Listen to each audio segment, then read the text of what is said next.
Kevin Long. Here we are in the batting cage, and there's the tee. You said in the tees that you didn't really love working with the tee. What do you mean? I didn't like the tee. I would always hit it. The ball wouldn't go anywhere I wanted it to go. You were 5. 5, 15, 25. All the 5s I've struggled with the tee. It's 35 now, but we still like the tee now. Partly because I didn't know where to put it. I would just see the tee up there. If you hit, Kevin hit, then I would just come up and think that's where I'm supposed to hit. And everybody's different in terms of where they stand in the batter's box, and that's what I had to learn. So one thing that we kind of wanted to get addressed with Curtis was try to get tighter and more compact to the baseball. And by doing that, one of the things that we kind of figured into the planning was if he held on with 2 hands, it would actually allow him to back up the ball a little easier. So we went with a 2-hand finish. I remember when we first started, Curtis would take a swing. He goes, "Oh, man, I was supposed to hold on with 2 hands, and I let go." And it took us a while to kind of get that. But after, I don't know how many reps, well, it became natural. Okay, so how do we simulate that? Or what are some of the things that you would work on? So the big thing was where our hands were. I had a lot of moving parts. And the reason I was moving, I wanted to get in rhythm. We call it dancing. And Kevin and I say, hey, we don't dance until after the game. In the game, we're not dancing.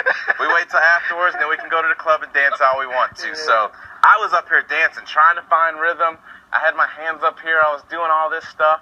And as I would go, I would load back. So now my hands are here and my head is here. Then I would come forward. Then I would release with one hand. If everything timed right and me and the ball were dancing in rhythm, it worked out. But as we know, you're a pitcher, you quick step, you slide step, you hold, you pick it up, all these different pitches, change-ups, makes it hard for me to keep dancing in rhythm. So Kevin said, well, if you want to get to this spot, let's just start there. So we eliminated this because this is where I was getting to. He said, just start there. I said, all right.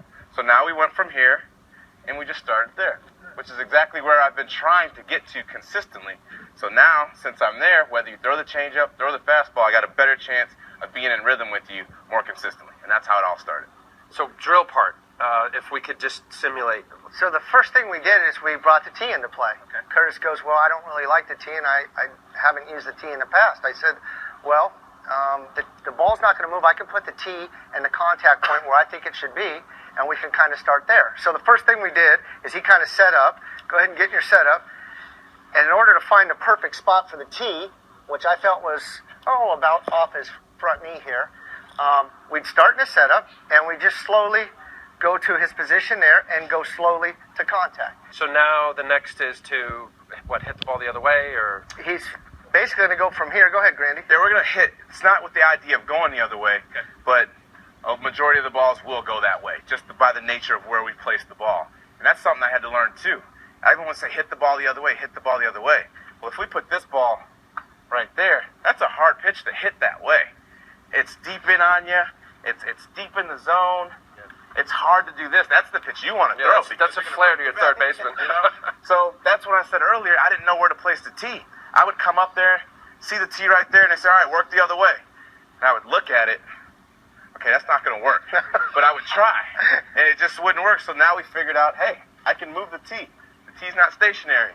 Now we got it exactly where we want to. We do a final check just to make sure. All right, that's where we want it. Now we can go ahead and start swinging. Okay.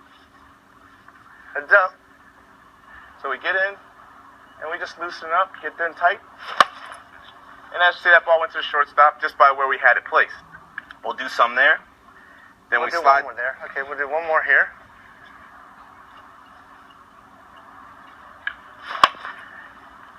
Then we do a couple more here. Boom. Line drive. Well, Beautiful. I could listen to you guys all day.